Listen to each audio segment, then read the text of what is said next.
बिस्मिल्लाहिर्रहमानिर्रहीम।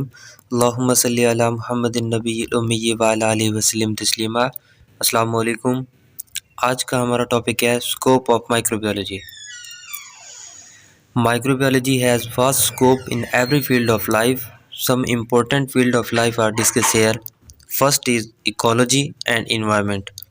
Bacteria are primary decomposer such as recycle nutrients back into the environment. Sewage treatment plant. Bacteria को primary decomposer भी कहा जाता है जो कि न्यूट्रिएंट्स की रिसाइकल के लिए इस्तेमाल होते हैं और कुछ इंडस्ट्रीज़ में बैक्टीरिया बतौर सीवेज ट्रीटमेंट के लिए भी इस्तेमाल किए जाते हैं। Insect pest control. Some bacteria are used as biopesticide to control insect pest, for example Bacillus thuringiensis। कुछ बैक्टीरिया ऐसे होते हैं जो बायोपेस्टिसाइड के तौर पर इंसेक्ट पेस्ट कंट्रोल के लिए इस्तेमाल किए जाते हैं, फॉर एग्जांपल बैसिलस thuringiensis। ये एक ऐसा बैक्टीरिया है जो बायोपेस्टिसाइड के तौर पर इस्तेमाल किया जाता है। Next is bioremediation. Bacteria are used as bioremediation. Microbes are also used to clean up pollutants and toxic waste. For example, Pseudomonas bacteria used to remove petroleum spill. Second field where microorganisms are used in food microbiology. Microbes are used in various food and dairy industries to produce various food products. Microbes को food की industries और dairy products की तैयारी में इस्तेमाल किया जाता है, जैसा कि चीज़ बनाने, pickles, green olives, yogurt, soya sauce, vinegar, bread, beer, wine और अल्कोहल वगैरह की तैयारी में माइक्रोब्स का इस्तेमाल किया जाता है। पास्चर इन 1856 डिस्क्राइब फर्मेंटेशन टेक्नोलॉजी। पास्चर ने 1856 में फर्मेंटेशन टेक्नोलॉजी को मुतारिफ करवाया। Third field is biochemistry and physiology. Microorganisms are used as a model for study of many biochemical and physiological process. Microorganism को मॉडल के तौर पर बायोकेमिकल और फिजियोलॉजिकल प्रोसेस में स्टडी किया जाता है।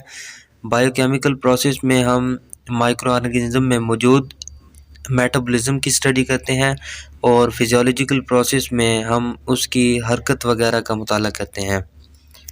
फोर्थ इज़ मेडिसिन, जिसे क्लिनिकल एंड फार्मास्यूटिकल माइक्रोबायोलॉजी भी कहते हैं। Microbiology is used in field of medicine such as disease treatment. Microbes are used to produce antibiotic. Microbes को एंटीबायोटिक की तैयारी में इस्तेमाल किया जाता है, for example penicillium notatum, penicillin, discover by Alexander Fleming. Penicillium notatum ऐसा माइक्रोब्स है जो पेनिसिलिन की तैयारी में इस्तेमाल किया जाता है।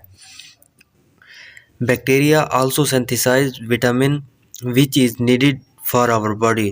बैक्टीरिया को विटामिन की तैयारी के लिए भी इस्तेमाल किया जाता है जो कि हमारी बॉडी के लिए बहुत ज़रूरी होते हैं। For example E coli is used for commercial preparation of riboflavin and vitamin K. E coli bacteria है जो विटामिन के और राइबोफ्लेविन की तैयारी में इस्तेमाल किया जाता है। E coli is also used to produce D amino acid. E coli को डी अमाइनो एसिड की तैयारी में भी इस्तेमाल किया जाता है, such as TP hydroxyphenyl glycine, an important intermediate for synthesis of antibiotic amoxicillin. E coli DP hydroxyphenyl glycine की तैयारी में इस्तेमाल होता है जो कि एक रॉ मटेरियल है एंटीबायोटिक एमोक्सिलिन बनाने के लिए। Genes therapy for treatment of genetic disease. Microbes को जीन्स थेरेपी में इस्तेमाल किया जाता है जो कि जेनेटिक डिजीज़ की ट्रीटमेंट में इस्तेमाल होते हैं। Fifth field is vaccine and immunology. Vaccine activates in immune response. Edward Jenner introduced people with cowpox to protect against small pox. Edward Jenner उसने काउपॉक्स को इंट्रोड्यूस करवाया जो कि स्मॉल पॉक्स के लिए इस्तेमाल की जाने वाली है वैक्सीन है। Pasteur developed the rabies vaccine in 1885. Von Behring and Catasto in 1819 produced toxoid vaccine against diphtheria and tetanus. Von Behring और कैटेस्टो दो साइंसदानों ने टॉक्साइड वैक्सीन को इंट्रोड्यूस करवाया जो कि डिप्थीरिया और टेटनस के लिए इस्तेमाल की जाने वाली वैक्सीन है। Mechnikov in 1884 described role of phagocytic cell in defense. Mechnikov ने 1884 में फैगोसाइटिक सेल में बतौर डिफेंस इंट्रोड्यूस करवाया। 6 is genetic engineering. Microorganisms are used in recombinant DNA technology or genetic engineering to manipulate their genes for the production of useful products such as enzymes, hormones and interferon वगैरह। Micro organisms genetic engineering में या DNA technology में इस्तेमाल किए जाते हैं जो कि मुख्तलिफ यूज़फुल प्रोडक्ट बनाने में तैयार किए जाते हैं जैसा कि एंजाइम, हार्मोन्स और इंटरफेरॉन वगैरह की तैयारी में माइक्रो ऑर्गेनिज्म इस्तेमाल होते हैं। 7th field is industrial microbiology. Microbes are used in economic and industrial purpose. Microbes को छोटे पैमाने पर और इंडस्ट्रियल स्केल पर इस्तेमाल किया जाता है। Biotechnology, fermentation technology, food and beverage etc are now established on large industrial scale for income. Microbes को बायोटेक्नोलॉजी की इंडस्ट्रीज़ में, फर्मेंटेशन टेक्नोलॉजी की इंडस्ट्रीज़ में और फूड और बेवरेज वगैरह की इंडस्ट्री में इस्तेमाल किया जाता है जो कि इनकम का एक सोर्स है। 8th field is agricultural microbiology. Genetic engineering is used for the production of transgenic plant and animals.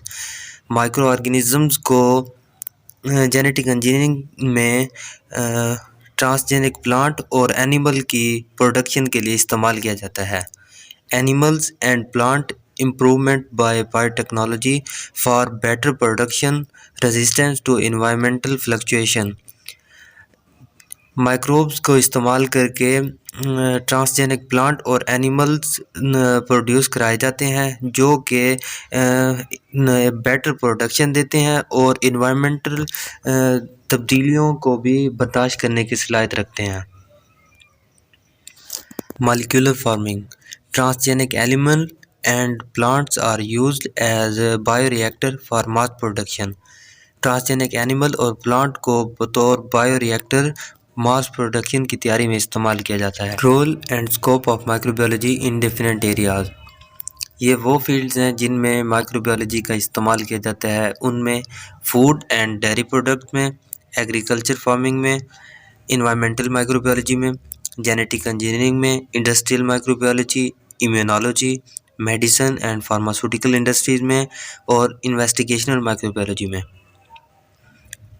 आज के लिए सिर्फ इतना ही। इंशाअल्लाह मिलते हैं नेक्स्ट वीडियो में। तब तक के लिए अल्लाह हाफ़िज़।